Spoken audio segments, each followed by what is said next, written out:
Welcome to our Nova Campfire on what the world needs now as we explore the importance of love and kindness in a climate of growing social conflict and political polarization. My name is Susan Prescott. I'm Director of the Nova Network and a Professor of Planetary Health at the University of Western Australia. And we're delighted to see everyone, and a special welcome if you're joining us for the first time. We begin our proceedings with a universal acknowledgement to celebrate all people, places, and our planet. We acknowledge all wisdom, past, present, and emerging, and the spirit of the earth that sustains us all with gratitude, love, and respect. Thank you. These campfires are wonderful opportunities to build connections and new ideas as we continue to explore a wide range of interrelated topics. And as always, we're deeply grateful to the Nova Institute for making these sessions possible. And I'd like to invite Brian Berman, President of the Nova Institute, to offer a few opening remarks. Thanks, Brian. Thank you, Susan, and a warm welcome to all. It's wonderful to be here with you today. I'm Brian Berman, President and Founder of the Nova Institute for Health. And for those who may be joining us for the very first time, the Nova Institute, it's a heart-centered think tank that takes action for the good of people, places, and the planet. Our mission is to catalyze new ideas in health and explore the complex network of factors influencing health. And our approach embraces the arts, creativity, nutrition, nature, mindfulness, and so much more as we examine health and well-being through many intersecting lenses. I'm excited for today's campfire discussion, focusing on love and kindness, because they truly are what the world needs now. And I'll spare you my singing and just give acknowledgement to Dionne Warwick instead. In divisive times, it's more important than ever to recenter ourselves on what connects us to each other and to our planet. And in many ways, our relationships are the cornerstone of our individual and collective health. Each of us has, in our own unique ways, experienced just how effective a gesture of kindness can be for reducing stress, nurturing belonging, and promoting healing and transformation. Love and kindness are powerful tools for change. And as you'll hear from our outstanding panelists today, we have a rapidly growing body of interdisciplinary research that is reshaping our understanding of these topics faster than ever before. We can also draw upon a wealth of spiritual and community wisdom to help us weave these threads together and integrate lived experiences authentically into this rich discussion. And I remain optimistic that by leading with love and compassion and allowing these heart-centered practices to guide us, we can bridge our divides and create greater trust and resilience and support of a healthy and flourishing planet for all. So with that, I'd like to welcome our panelists and thank Susan for her continued leadership of the Campfire series. And I'm looking forward to the discussions today. So back to you, Susan. Well, thank you, Brian. And in keeping with today's theme of love, kindness, and deep listening, I'd now like to invite Rick Scott to lead us in a mindful moment, an opportunity to slow down, center ourselves, and consciously open our hearts before we begin our dialogue today. Thanks, Rick. Thank you, Susan. So let's begin by finding a comfortable position and just take a moment to calm our bodies and our minds. Take a few relaxing breaths to center into this space.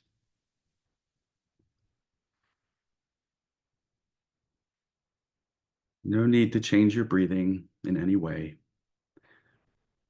And if you would like to, gently close your eyes or allow your gaze to soften. Allowing yourself to be fully present in this moment and for this session.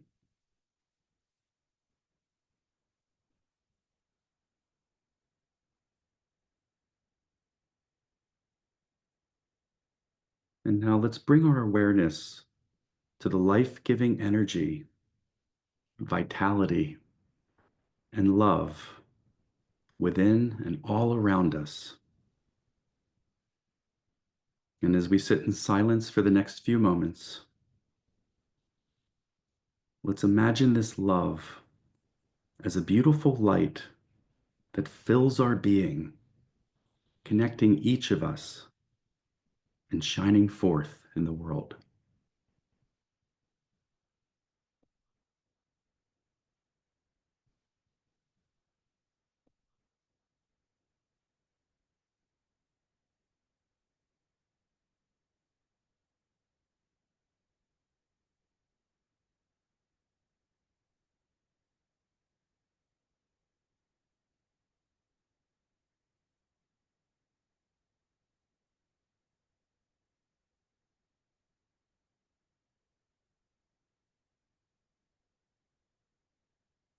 And when you're ready, return your attention to this space and gently open your eyes.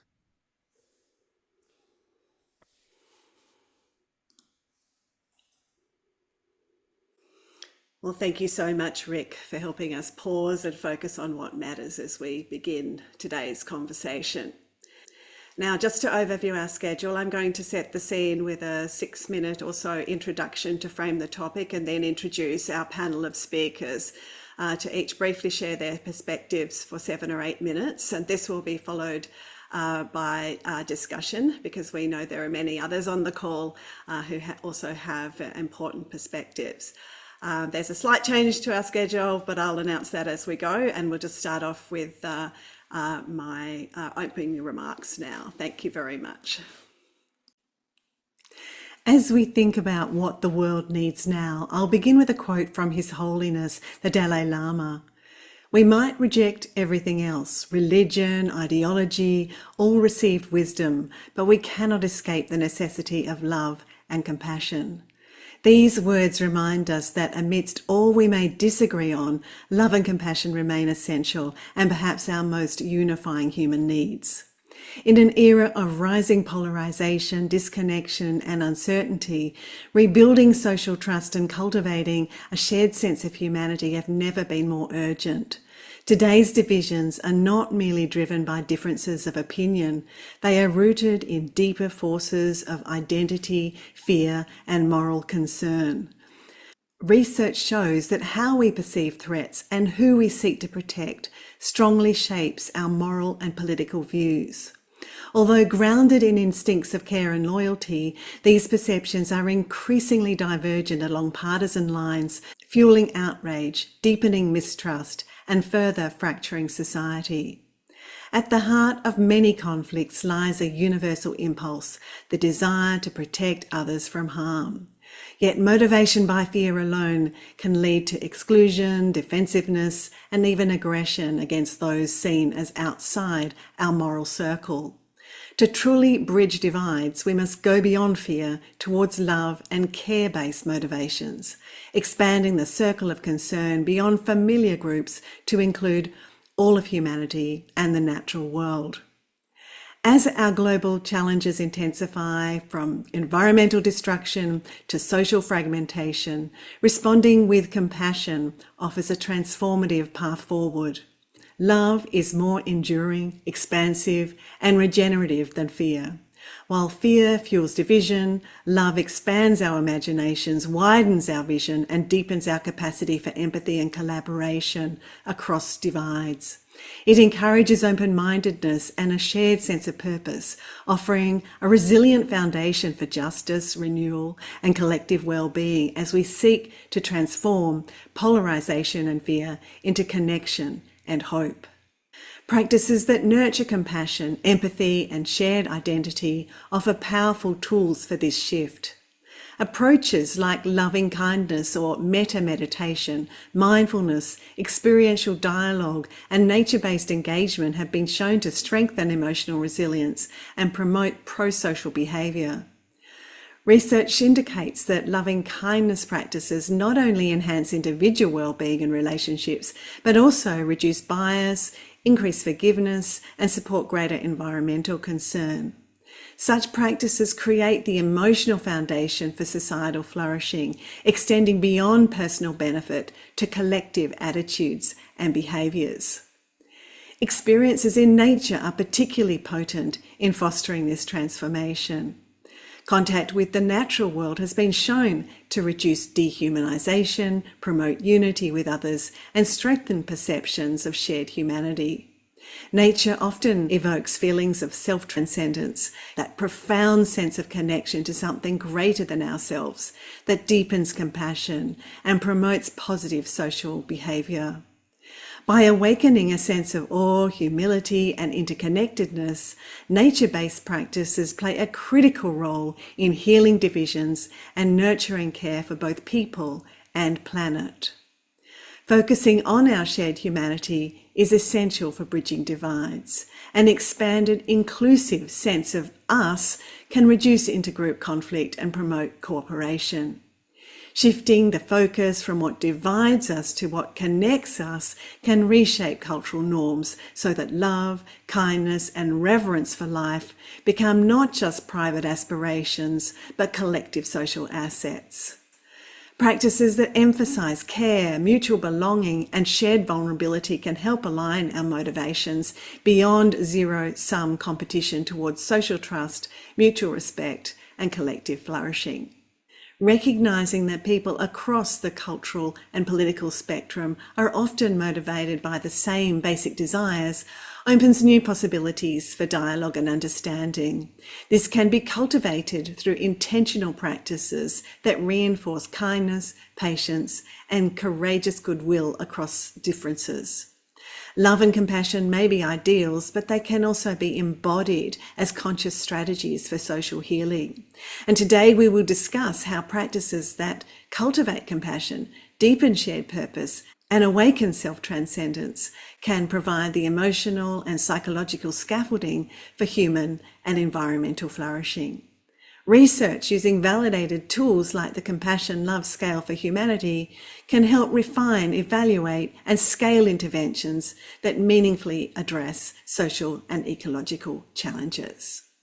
Grounded in both scientific evidence and timeless wisdom, these approaches offer more than personal empowerment and well-being. They chart a course towards collective renewal. It offers an opportunity to inject more love into all our critical social institutions. By nurturing empathy, strengthening social trust, and reconnecting with the living world, we can move from polarization to cooperation and from fragmentation to belonging. Building a future of resilience, justice, and peace begins by choosing to lead with love. It is now my great pleasure to introduce our wonderful panelists. Each will speak for around 7 or 8 minutes, and I encourage you to explore their bios in the chat link to maximise their time. Well, I'm sorry to let everyone know that Dominic contacted me moments before the meeting to say that he's unwell and actually lost his voice, so unable to join us. So we're obviously disappointed and wish him a speedy recovery, but the show must go on.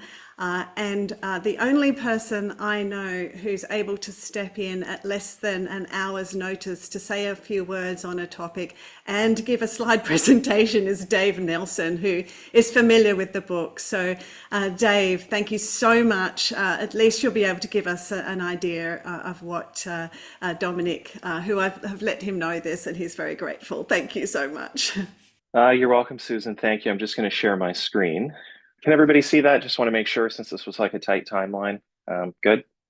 Okay, so I usually kind of look into the speakers beforehand. So I did have some knowledge of Dominic before. Plus, it exemplifies what I'm trying to do locally by building these local support systems. Social identity and shaping how we believe and what we behave, I think, is something that we need to understand in the context of planetary health. It's not that the climate is shifting in a sense, it's that we're behaving poorly and our group identities have been fractured with each other, and global trust has been eroded. And so I think we all know that here, but we need to talk about what we believe, how we behave, and whom we trust. And we are lucky to have Dominic's decades research here. So one of his key pieces is identity over information. So one of the reasons people don't change their mind is facts alone don't persuade people. So there's actually research to show that in the face of very strong facts that this is red, people will actually double down on their original position. They adopt origins that align with the groups that they value or the things that connect with what they already believe. So if it's too traumatic for them, they can't adopt it. And also when a belief conflicts with a group stance. So they often reject evidence because remember, in a sense, if you weren't part of the group in the historical past, it was lonely and difficult to survive in the environment. And values drive change. So I want to be messages that resonate with existing values are surprising motivators of change. And the fluid group boundaries we're seeing all over the place now. So for example, in US politics, you never thought that you would see libertarians and conservatives voting on the same ticket. And now you see that these identities necessarily aren't fixed, and people can shift rapidly on where they feel they belong, as long as they find common ground. And common ground can be a number of different things. It could be a healthy food strategy. It could be an energy policy. It could be a social security policy. And then people build new connections. And this is actually, if you study complexity theory, this is the reorganization of relationships. That's how those new connections happen. So and then we need to look at another core theme from the book is the art of moral reframing. So value identification is very important. What matters to audiences, instead of bringing your value system to the audience, we need to have a cooperation between value systems. And then we need to have common Venn overlapping of those things. So that's called creating a connected set. It's how we connect the set so that we can both utilize pieces of those sets for a common purpose. Reframe the message. Language is powerful, and we need to reframe things in the way that identify with core belief systems. And I think that you all know what that means. Just a message alone, if it's framed to moms versus something else, that resonates. It's called segmentation, categorization, and then it's real to me because it intersects with my lived experience, which is something that keeps coming back as a very important narrative in at least medicine, if not mental health across the board. We need to create common ground, like I mentioned before. And then that should inspire action for change. When we notice that connected set, when we're connected, then we can build on some tools because we know how to interact with one another. So I also wanted to say that there's some counterintuitive or some surprising findings that Dominic and social psychology have found in this. Identity can shift rapidly. So even if you have a deeply held political loyalty, it can change in a few shared interactions. And this actually contradicts our belief.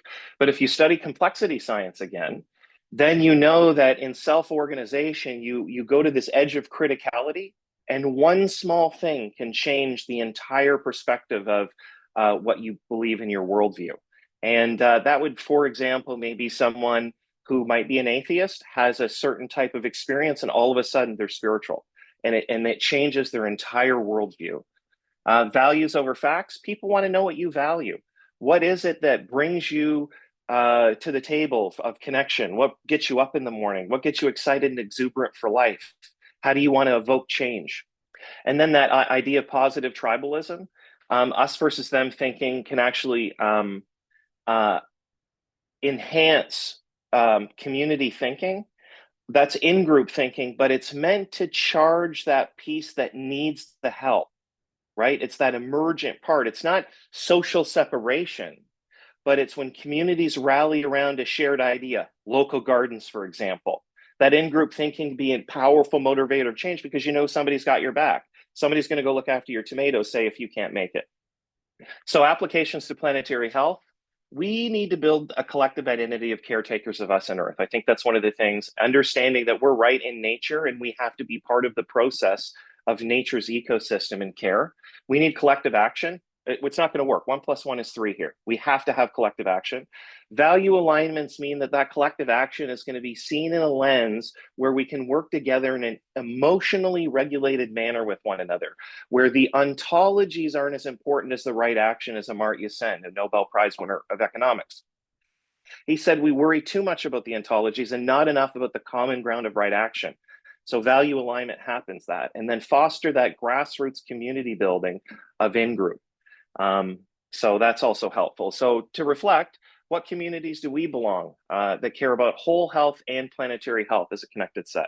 So we can get both of those going. How can we connect planetary health to a community's core beliefs? And how do we align with whole health?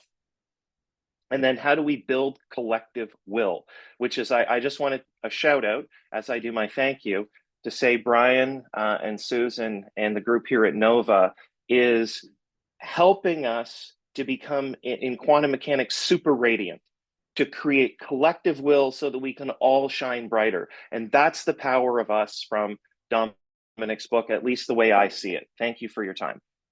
Well, thank you, Dave. I mean, it's really incredible what you could do at short notice, and I think we all appreciate that. So thank you so much.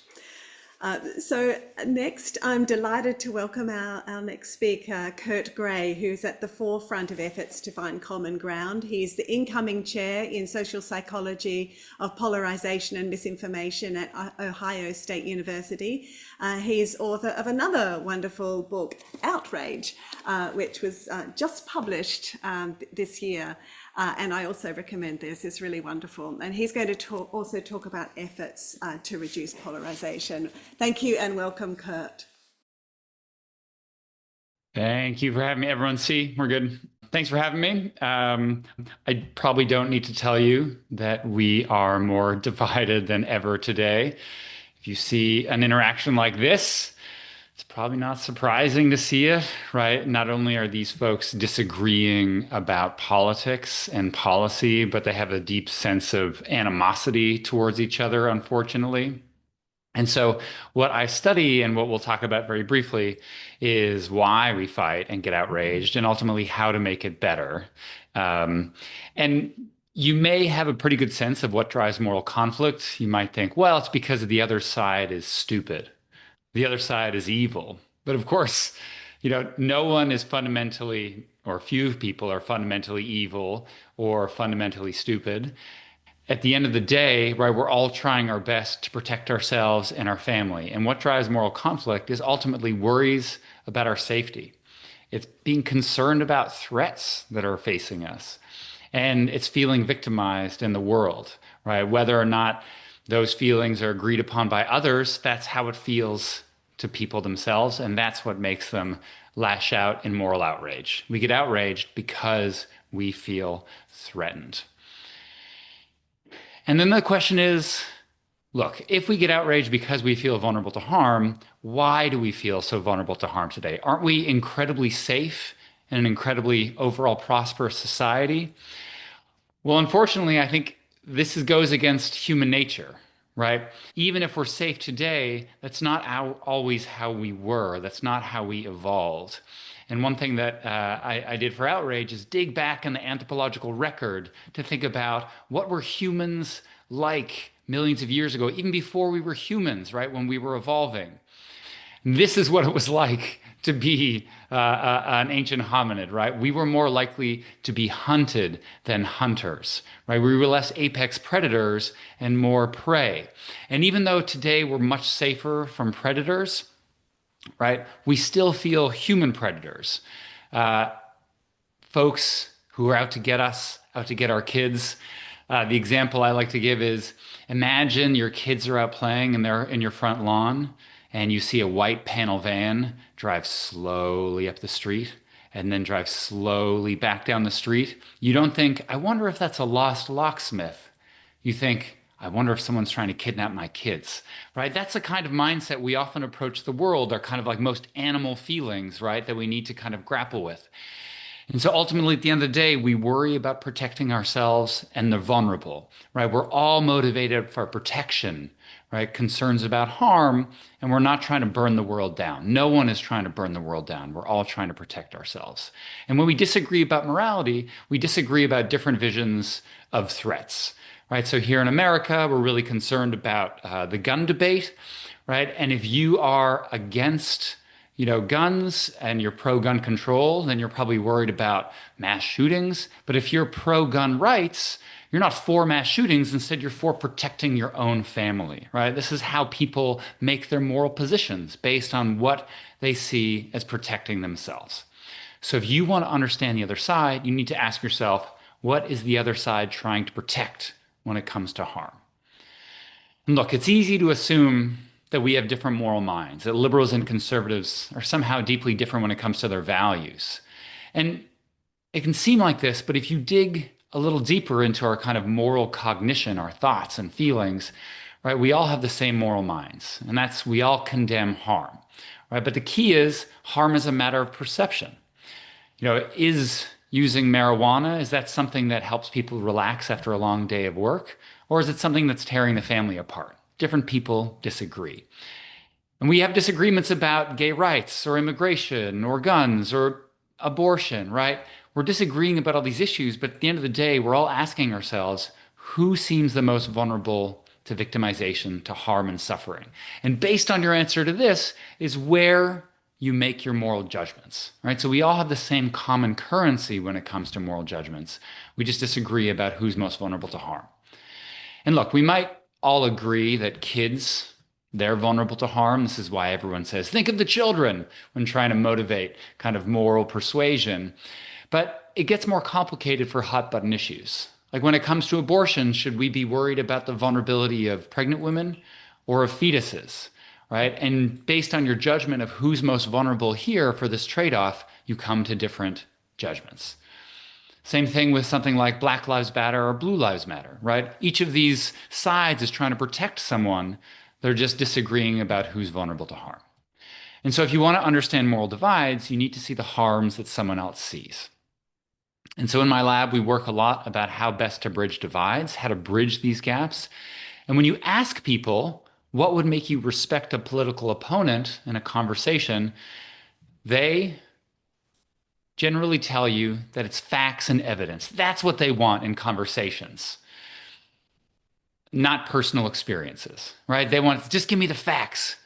But here's the thing, do facts really help us see the harms that other people see? Is one more fact thrown at each other going to help this conversation go better? Right? We've done this in the lab. We've given people the facts that they think they want. And then they say, you know what? Those are fake facts. I want the real facts. I want the facts that support my perspective, right? And so it's not going to work because we have different media ecosystems. We believe in different facts. Instead, my work reveals that storytelling is much more powerful than facts and stats when we're trying to bridge divides. In particular, sharing your own personal experiences of harm, your feelings of vulnerability. This is what helps us understand each other, right? If you share where you're coming from because of the harms that you see and your desire to protect, that's what makes people be willing to talk and engage with you. And that's because it's rational, we understand, for people to want to avoid harm, even if we disagree with the harms we see. And so we've run these studies. We've had people have conversations, right? Really intense conversations about moral issues where they disagree. And we've given facts versus experiences in these conversations, like here's how many times guns are used in self-defense, or here's a story, right? My mom used a gun to defend herself from a home intruder, right? And when we record these conversations and we code these conversations, we find that personal experiences are almost always respected more than facts. This works on YouTube, right?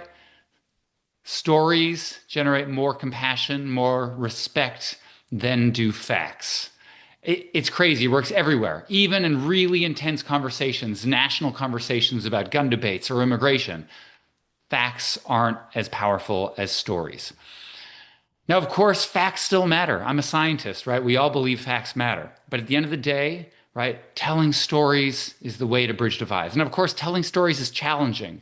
But I'd like to encourage you just to try not only to tell your own stories, but to ask questions to get at other people's stories as well. It's clear that polarization isn't going away, right? But I'd like you to think about a couple key points. One, everyone wants to protect themselves and their families from harm. But harm, and therefore a moral sense, is often a matter of perception. And to best bridge divides, we need to tell stories about harm and not just throw facts at each other. To learn more, you can look at Outrage, and I've got a big online resource so you can see basically the main points of the book for free on my website. And if you want to learn more, you can just email me. Thanks so much for having me.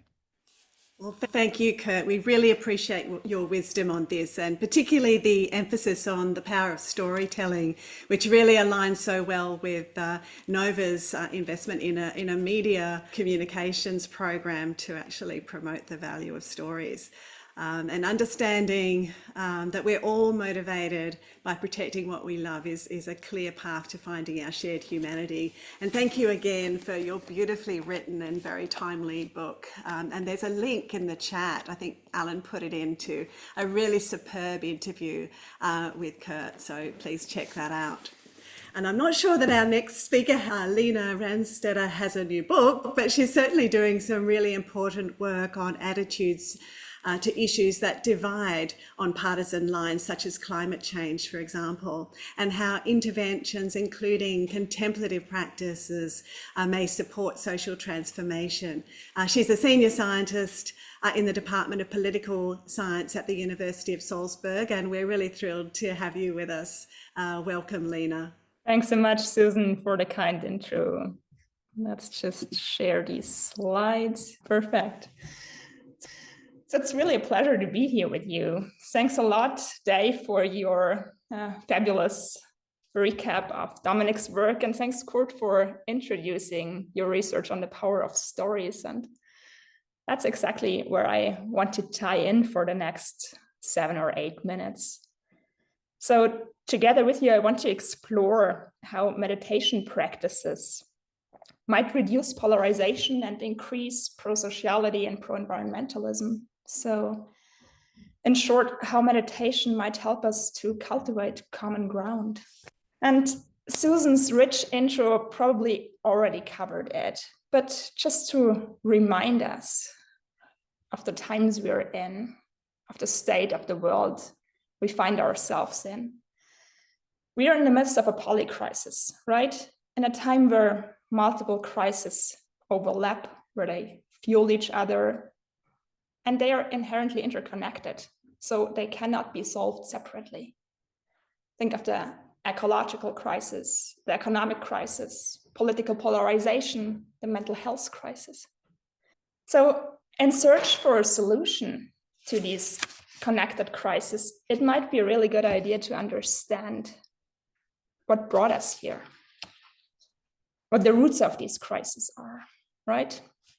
And you might know Charles Eisenstein, a philosopher, and he has a pretty plausible diagnosis, in my opinion, for what this is all about. He says that the root of this crisis, of these crises, is a cultural narrative that tells us that we are separate from each other, separate from nature, from the world surrounding us, from the earth, and separate even from our own bodies. So here we are living in a story of separation, and Kurt just told us about the power of stories, right? And the consequences, they are dire. It leads to a disconnection from what we need as individuals, as societies, as human beings. And so realizing that separation lies at core of these crises, we get to see that we are not just in a climate crisis, a political crisis, a economic crisis. We are in a crisis of being, in a crisis of meaning, in a crisis of relating. And that also hints to why most of the approaches to solve these problems simply don't work, because they are addressing causes primarily on an external basis. What we need is addressing the inner basis, our beliefs, our emotions, our worldviews, our relational capacities. And facts don't seem to do that job, right? That's what we just heard from Dave and from Kurt, that this doesn't really change the game. But we need to change the game. We have to move to a story of interbeing, where we understand how connected we are, and not just cognitively, but really on a physical level. We have to arrive at a place where we act on common ground. And that all sounds good, right? But also pretty big. What it requires is some sort of metamorphosis. And the crucial question is, how can we do that? And that's where meditation becomes part of the game. So meditation comes in many different shapes and colors. You all know that. And the two most researched types are mindfulness meditation, where you learn to focus your attention on a specific object, the breath, for example. And there's metta, or loving kindness meditation, where you wish yourself and others well. And research shows that both mindfulness and metta meditation have numerous beneficial effects on the relationship to ourselves. So it reconnects us to who we are. We get better at detecting what we feel, how our body is doing, what we really need. So this practice allows us to choose intentionally what we want to do, not out of habit. And there's a lot of research that documents these effects. And they have in part led to sort of a mindfulness hype. And with it, to a questionable understanding of meditation as a self-optimization tool, an outflow of an individualistic performance society. But then here's the clue. There is much more research accumulating that suggests that the effects of meditation reach way beyond the individual. So what we see in researching societal effects and planetary effects of meditation is that it increases compassion and empathy, and with it, social connectedness and positive regard for others. In a brief experiment, we were able to demonstrate that even 10 minutes of loving kindness meditation make a change, that it reduces affective polarization. And that's pretty cool, huh? 10 minutes of loving kindness meditation, of wishing someone well, someone you don't even know. So these practices, they might help us to transform conflict into understanding. In particular, practices that involve loving kindness. And this transformation also happens on an ecological level. So mindfulness and loving kindness both increase connectedness with nature, environmental self-identity, and ultimately pro-environmental behavior. So awareness translates to action. And with this, the story of interbeing becomes more of a lived reality. So we do by far not know enough about the effects of meditation, the social and ecological effects. Lots of research to be done yet. But what we know is that there is very practical hope. These findings point into an encouraging direction. That simple practices such as pausing a moment to reconnect, reconnecting with our best intentions, wishing others well, can make a difference. Thanks so much. Thank you, Lena. Your work beautifully underscores the importance of efforts to cultivate and normalize the inner development for social change. And in particular, thank you for contributing to a more mindful, compassionate academic culture, which is greatly needed, especially as we also see so many polarizing narratives emerging from academia at the moment. So our next speaker, Suzanne Jones, will continue the theme of how meditation practices might promote more empathic communication.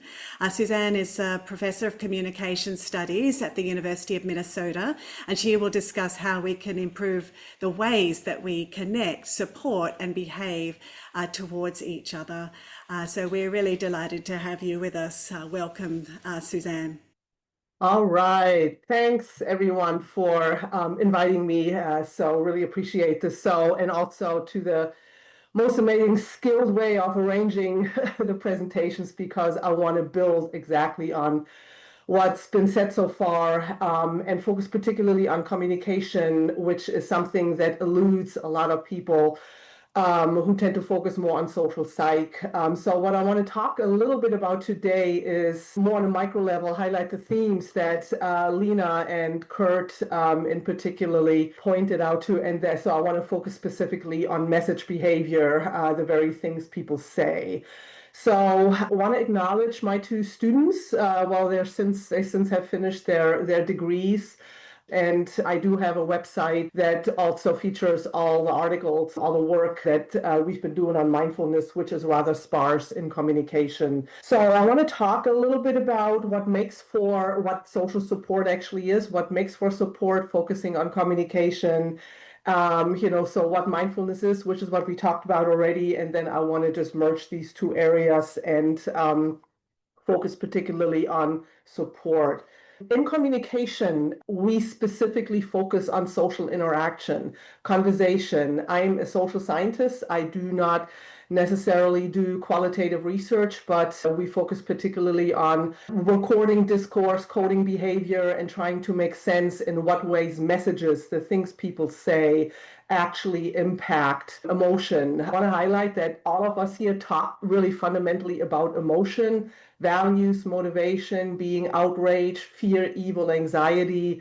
These are all emotion-based dynamics that are so fundamental to polarization. And in supportive communication, we're particularly interested in what causes emotional improvement, right? How do we move from being super stressed, super anxious to actually feeling better? And of course, that does happen with what people say, with the supportive, the enacted emotional support that people actually receive.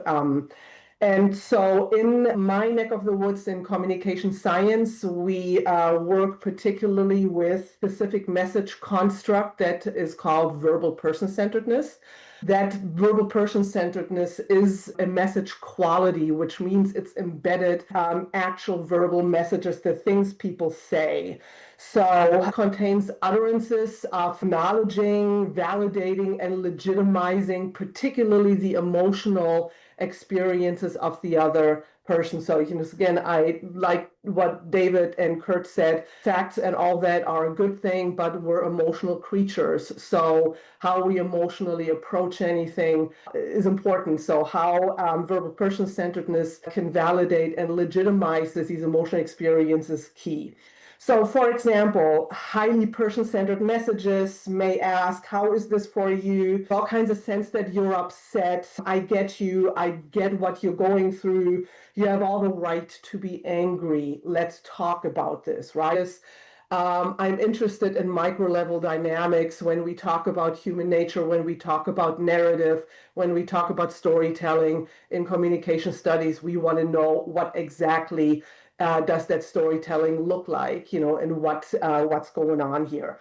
Low person-centered messages are also feeling-centered, however, in the opposite direction, right? Minimizing, don't worry about it, it's no big deal, right? If you happen to eat all the entire pint of ice cream last night and you want more and your partner says, get over it, you got enough, go to bed, right? So low person-centered messages are a-okay. So I want to stress that highly person-centered, low person, there is no right or wrong here, right? It's just the nature of in what ways emotions are acknowledged here. Moderate person-centered messages are non-feeling centered, simple sympathy statements such as, I'm so sorry you're going through this right now. So you can imagine most of us fall on using moderately person-centered messages. If you're familiar with the TV show Shrinking with Jason Segel and Harrison Ford on Apple TV, tons of YouTube clips. The entire show is nothing else but highly person-centered, low person-centered messages, and features also lots of examples of how highly person-centered messages can go wrong sometimes, right? So, interesting show to take a look-see at. So I want to quickly point to some truths that have emerged from our research. First, when you hear messages and that messages, we hope that messages lead to emotional change. We want to stress that messages, communication, does not act like a magic bullet. Oh, I just told you I'm sorry. You should feel better now. This is not how messages work. We approach communication as a dynamic, active process that is quite complicated because people are complicated. And that also makes the scientific study of communication rather difficult. A conversation is 10, 15, 20 minutes long. Where and how do we know in that conversation what has just been articulated is actually important? So on my website, you find a lot of research where we have examined exactly conversations with dynamic dyadic process models that take time into consideration, really interesting stuff. Second, most people don't even recall what was said. You will have instantly forgotten what I said a minute ago, right? Because evolutionarily, it's not very effective for us to actually recall exact words and sentences, but we do remember how a conversation made us feel, and that is super important. Third, everyone loves highly person-centered messages, thousands of data points, conversational studies that we've ran back since 1985 show us that people love highly person-centered messages, highly person-centered helpers. They find helpers more attractive who use these kinds of messages. But biggest truth is no one uses them. They're actually not produced. Upwards to 85% of every supportive conversation, we have huge data sets of upwards of 500 20-minute conversations that we coded. Upwards of 85% of all that message context is moderately person-centered in nature. So people provide sympathy statements, and then what happened? Content questions, but people do not use highly person-centered messages. So that's a problem. If we love these messages, they make us feel better. It's a problem if we are engaging with helpers who do not provide this highly person-centered support. So I want to talk a little bit more about that. The key question then is how can we encourage people to cope with more difficult and upsetting events?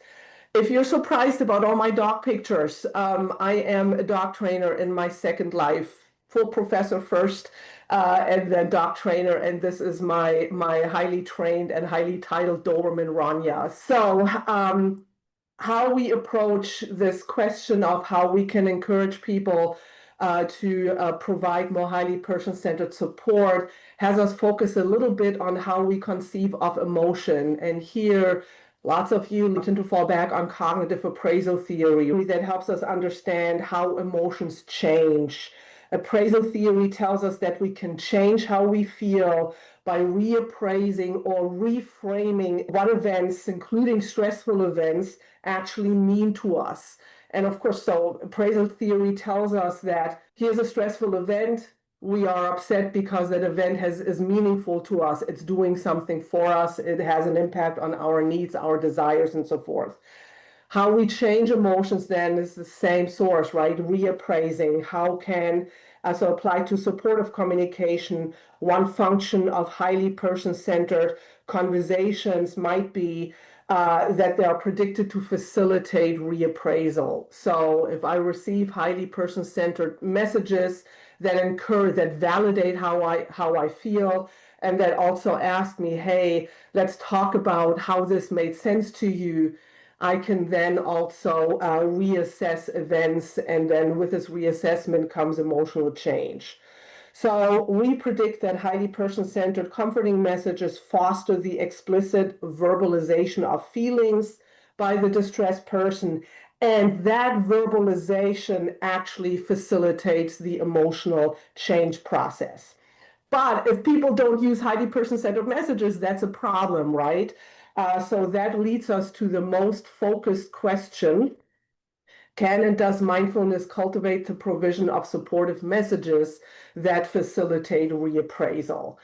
And don't want to, belabor you with how we view mindfulness. I'm sure you are familiar with how we understand mindfulness along the lines of the 5 facets. And these 5 facets kind of coalesce into 2 overarching constructs of attention, awareness, and acceptance. When we ask the question, how can mindfulness assist the reappraisal process? We have to take a look-see at interpersonal mindfulness, which is very recent, nascent, brand new research that actually pulls mindfulness in this dyadic process and focuses particularly on raising awareness, not only about self, but also others during social interaction. Applied to polarization dynamics, the mindful person is likely becoming aware of and accepting of the viewpoints of the other person, which is huge. If you're interested in how we conceive of mindfulness, of interpersonal mindfulness, I encourage you to take a look at the interpersonal mindfulness model of Karamans et al. 2017. I have this work in my references if this PowerPoint is shared.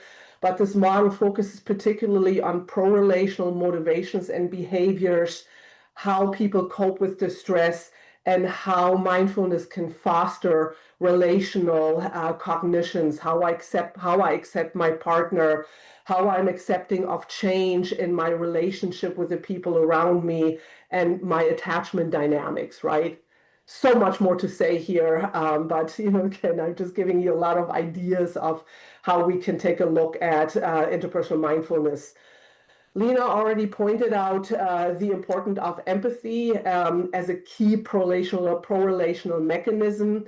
And what I want to highlight here is that the most important aspect of empathy is that empathy consists of cognitive and emotional empathy. And particularly with emotional empathy, we have to take a look at and become aware of that there is something that we call emotional contagion when we are empathic. Emotional contagion means that we take on or feel with the other person. Emotional concern, on the other hand, is also called compassion and means that people feel for another person. The important linguistic dynamic here is the self versus other inclusion. Am I focusing on myself only, or am I also focusing on what the other person is experiencing? So, want to shoot straight to the end, what we found so far. Did find that empathic concern is super important to connecting mindfulness with supportive behavior. We have first evidence that more mindful supporters tend to actually produce more person-centered messages, which is awesome news. Effect sizes were super small, but we'll get into that. And we have questions that we're currently examining that focus more on empathic concern as the mediating mechanism, focusing on what kind of mindfulness causes change. Is it metta mindfulness or open presence? And do we have to pay attention to those effects that perhaps lead to fading effects? So tons more work to do, and I'm so sorry that I'm going over time. As you can tell, I'm super excited about this. Thank you so much. Well, thank you, Suzanne. It is really wonderful work. It really is incredibly important to us. And we can see that so many of our problems are either created or inflamed by the way we communicate. And we really need to shift from using communication as a weapon to foment polarization, as it so often is at the moment, to a solution with much more positive and high person-centered messages, as you suggest, which influence how we feel.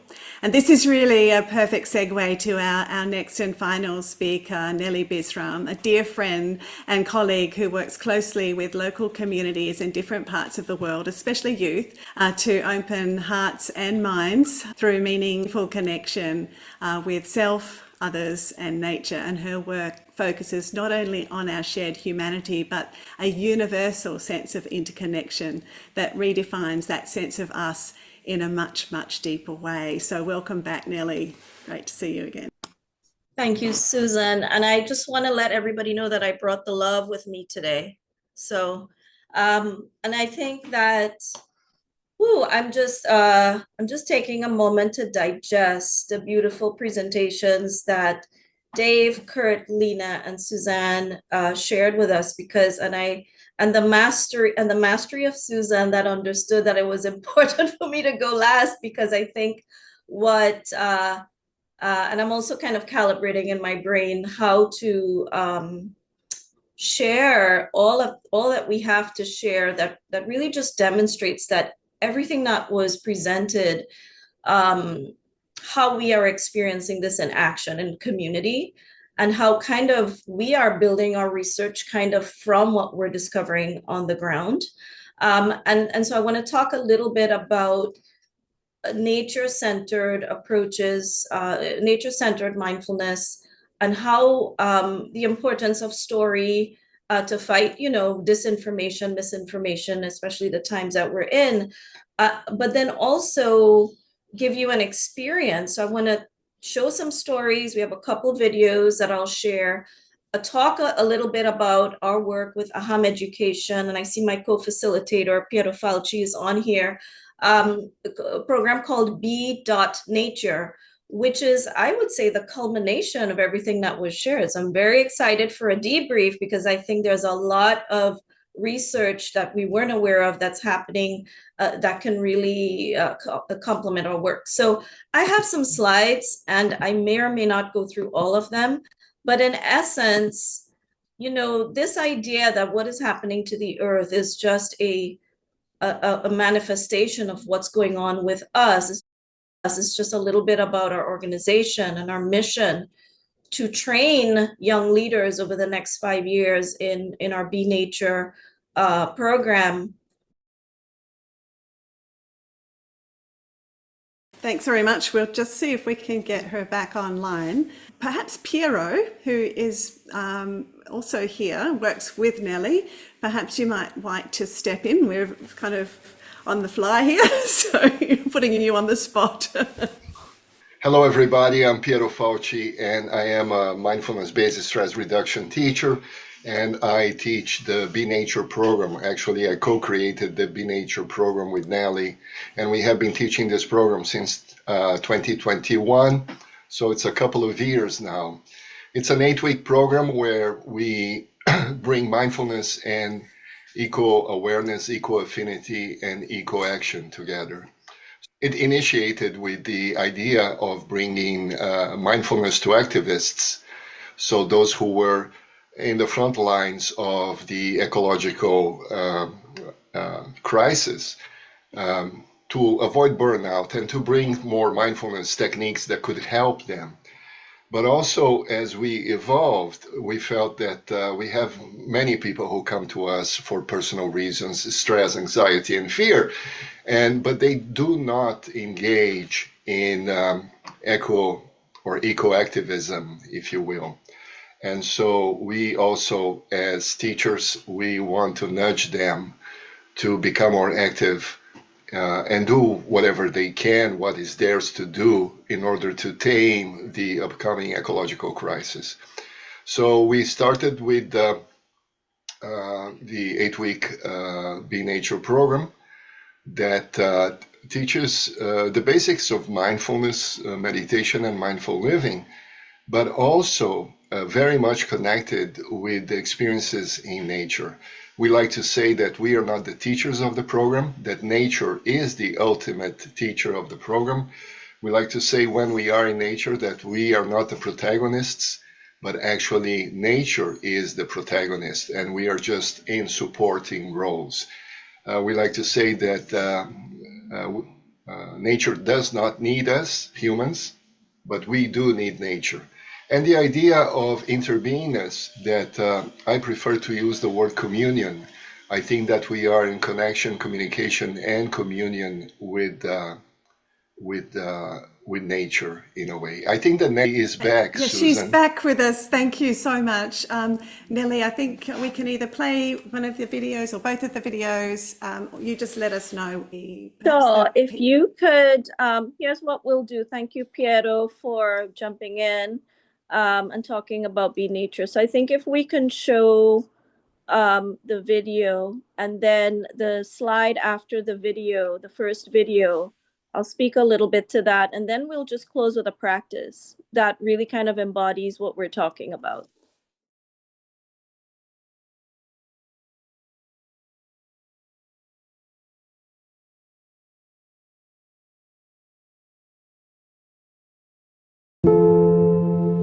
We live in a world that's ridden by disconnection, grief, anxiety, especially around the ecological crisis. If we think about all the climate events that are happening, we can see that we're living in very dangerous times right now. We need to change our mentality. We need to go to a zero-waste reality. I have been trying to teach activism to meditators and also to bring meditation to activists, so activists can avoid burnout and really do their activism from an inner knowing, from the center of themselves. We become more aware of the importance of using mindfulness and contemplative healing practice as a tool to really help activists who are on the front lines manage their grief and their anxiety, and to tap into this connection with nature as a way to approach this work from a place of love rather than fear, from a place of hope rather than despair. The Mindful Beach Cleanup is an extension of a movement we've created of healing people in natural spaces. We wanted to create an experience for folks who are already engaged in healing to discover for themselves that healing oneself is not separate from healing the planet. When we are in a contemplative space, we discover that there is no boundary between the physical human body and the earth body. And so by offering this opportunity not just to practice healing in nature, but to practice healing of nature, we're creating activists out of healers and out of people who are practicing mindfulness or other forms of healing for themselves.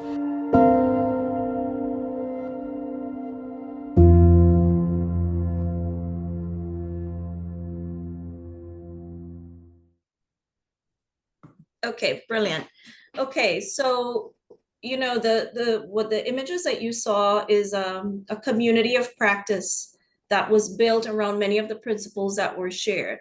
And so the idea, and this happened mainly during the pandemic, where folks were, we've had communities of practice over the years, but what was special about this is that it was very intentional in terms of holding a restorative space for our BIPOC community members who typically don't go to the beach, even though they live very close to the beach, because they've lost their connection to nature because over generations, which really started 400 years ago when there was very little access to the beach, right, for certain members of the community. And so without kind of going into all of that, we understood that having a community of practice on a historically Black beach and telling the story of this space, that we were bringing the space in as the facilitator of the healing that folks, wanted to have a space to go to during the pandemic.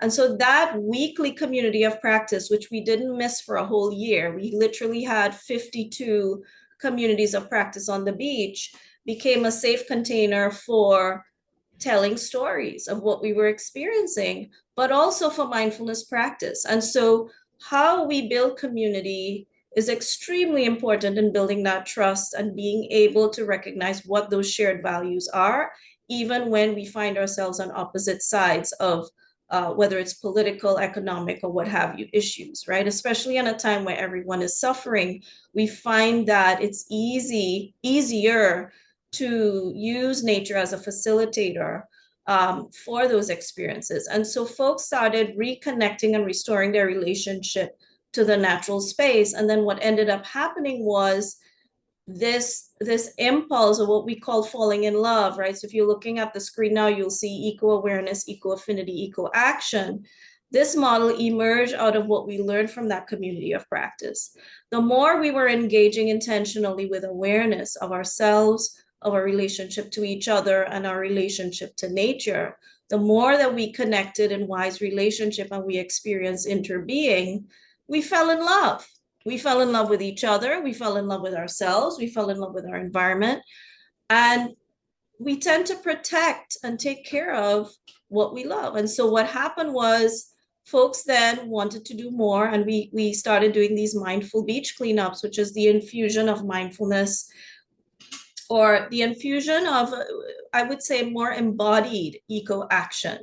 And it didn't stop there. One of our members decided to run for office and she's now the city commissioner and the vice mayor. And she's not only a practitioner of mindfulness and promoting mindfulness, we now have a mindfulness committee, and we're working with the school district. She's also passing ordinances or getting ordinances passed for areas of the community that are not close to the water, that don't have amazing real estate, that are what we call communities that tend to experience environmental injustices. And so it's really important to understand how far everything that was shared by the other speakers, it goes beyond just how are we connecting, how are we relating, are we able to communicate? Are we able to find common ground? It actually results in action. The other story that I'll share is that there are mindfulness teachers who this type of work has really, really opened them up to bringing the experience of mindfulness beyond sort of the easing individual suffering and seeing how it connects to social change. So there's another video where Susan was there that really shows how we connect the grassroots to the grassed up. So we're also, AHAM Education is a UN accredited organization, and we engage a lot at the UN. And the way that we bring storytelling and these experiential our Be Nature retreats and our Be Nature programming into these high level spaces is to engage folks in experiences and retreats like the one we did at the Garrison Institute in collaboration with other partners, so that they go through the same experience of informing their practice through their experiences in mindfulness, or rather through their experiences of interbeing. And it really shifts the way we make decisions and the way we take action. So the next slide has a short video. It's a minute long, and I'll just do a really short practice. How's that? Perfect.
I want to invite everyone, if you've been sitting for a while, to just stand. Just stand with me. And this is a mini version of something we do in the Be Nature course that Piero talked about. And so as you stand, just becoming aware of your body, feeling your feet, feeling the body as a whole. And as we stand here, you might bring to mind a natural feature that brings you a lot of ease, brings a sense of awe, curiosity, wonder. It might be a tree, it might be a mountain, it might be a body of water. And as you bring this natural feature to mind, ask permission for this feature to be with you today. Just ask permission if it's okay to spend just a minute here. And as you see this feature in your mind's eye, allow yourself to merge into this feature so that you become the tree, the mountain, the landscape, the body of water.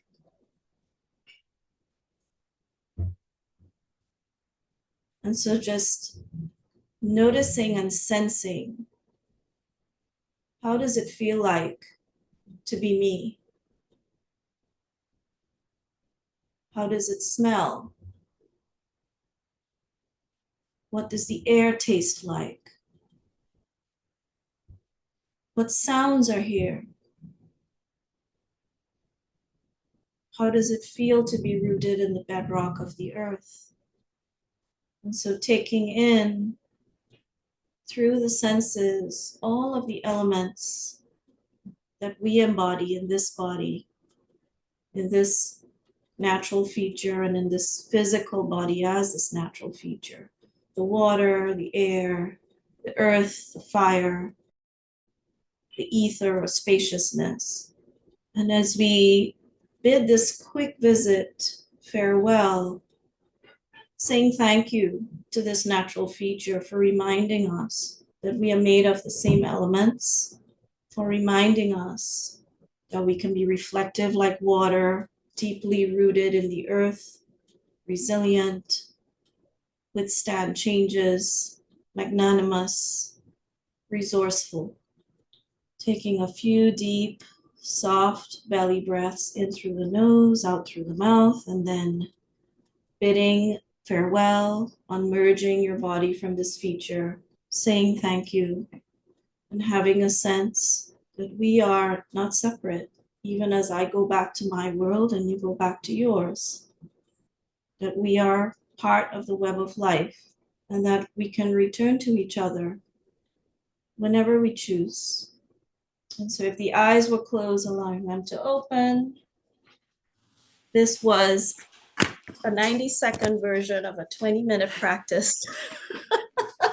Thank you so much, Nellie, and Piero for stepping in there. So glad Piero was here. So it's really so important to have these kinds of community-based practices and perspectives alongside the academic insights that we've shared with you today, hoping that in time we have much more integration between evidence and experience.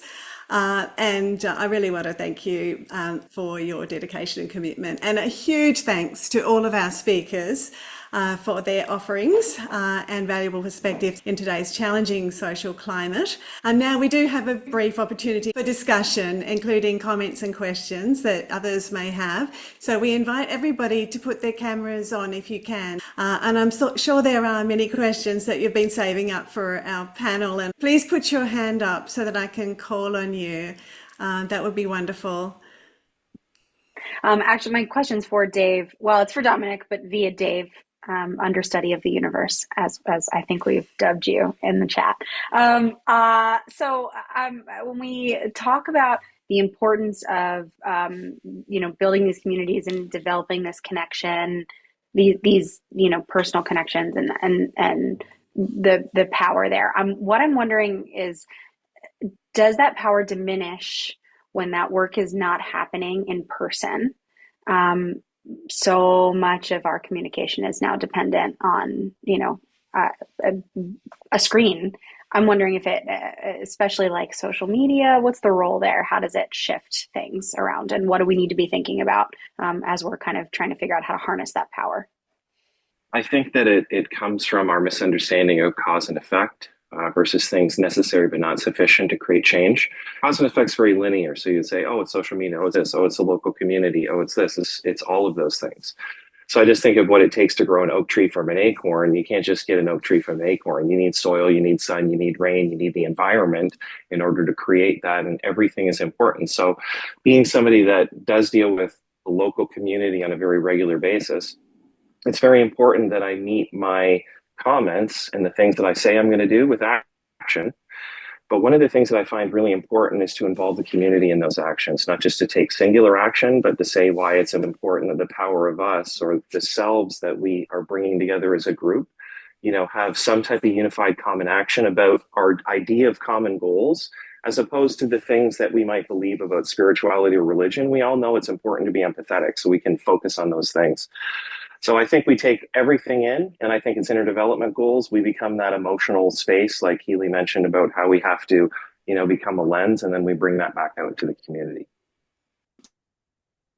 That across cultures, we know that spirituality, whether it's part of a faith-based tradition or not, has a huge effect on health and happiness and attitudes to others. And this is certainly something that's been eroded and devalued and displaced by materialistic values in many modern societies. And it's so much harder, I think, to find shared purpose when we're not really connected to our own sense of deeper purpose. And I'd love to hear from anybody here or our speakers on the perspective of what we can do to kind of re-ground ourselves in this way. Dave, do you have a question or a comment? Sure, yeah. Suzanne, I'm wondering if you happen to come across the recent publication in Science, actually, about, it was entitled a wave of emotion.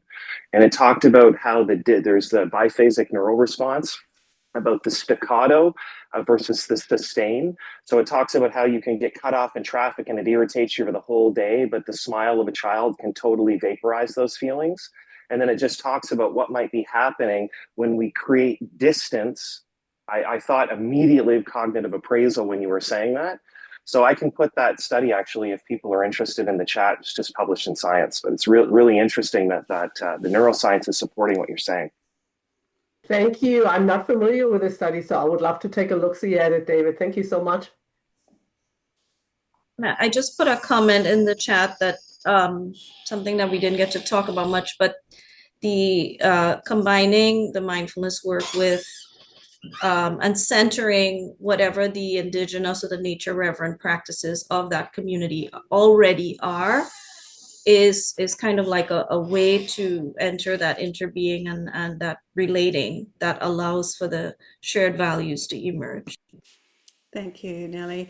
And certainly, I know that you work a lot with young people, and I'd certainly like to really bring that into the discussion if we could, not just the effects of our social tensions on young people, but, you know, how young people could also be a really important part of social change. So I would love to hear from either you, Nellie, or other speakers or other people on the call who are working with youth. Would be really helpful. So the UN defines youth as 18 to 35, but we also work with teens, and there's another program that we didn't talk about called the Girls Wellbeing Project, which boys also participate in, and it's a 12-week journey of well-being me, well-being us, and well-being planet. And so it's aligned to the Sustainable Development Goals. And then we take them to the UN. So they advocate in their communities and they create projects that are centered in mindfulness, but also working through the lens of the IDGs and the SDGs. And then we take them to the UN. And Susan, you've been at those presentations, so you've seen them firsthand, where we plan side events, but then they are the speakers. And so they speak with all of the stakeholders in the room about the importance of having this broad definition of resilience and well-being that integrates the well-being of people and planet, and why it's so important to center that in education systems and in all of the places where young people are learning. Lena, I'm not sure whether you work much with youth in the work that you're doing specifically. I can say a few words on that. Well, I facilitated courses at the university involving mindfulness and compassion practices. So we targeted stereotyping and prejudice in one course that ran for, I think, 3 semesters, and really teaching students or allowing them to practice mindfulness in a very sustained fashion. So they practiced about 20 minutes a day for the whole semester. And it was just really beautiful to see the huge changes. And I'm now facilitating a course on the polycrisis, also involving mindfulness and compassion practices. And it's beautiful to see what's happening if people get in touch with their true nature. So thanks a lot, Nellie, for all your work. I think it's so valuable. Absolutely, I agree. Just wanted to make an open invitation we didn't get to talk about our partners in resilience, but when we are in New York, engaging at the UN, I've invited Susan. I would like for anyone who's local to be part of all of this, because we really want more and more folks who are aligned with this approach or this, philosophy of change to be in these spaces. So please reach out to me and in any way that you want to be part of any of this. Thank you so much. And this is a conversation that we clearly want to continue in a number of different ways. I might just ask Lachlan to put up our hub slide. This is really just to invite you to join the Nova Integration Hub if you haven't already joined. It's a place for ongoing conversations on any topic. We also host regular coffee and conversation meetings. I think the next one is going to be on June 20, and that will be another opportunity to continue this campfire conversation and any other conversations you might like. And thanks, Tolu, for putting that in the chat. And so we are approaching the time when I will officially close the meeting. So if there are no pressing questions, last chance. No, then I really want to thank all of our speakers and all of you for bringing your energy and your perspectives and enthusiasm. And we want to once again thank the Nova Institute for hosting us and Lachlan at CorpCom for taking care of the technical aspects. Today's recordings will be available on the event page in the coming week or so. And our next meeting is likely to be in mid to late September, but more on that in due course. So thank you all again, and we wish you health and happiness until we see you again. Thank you, everybody.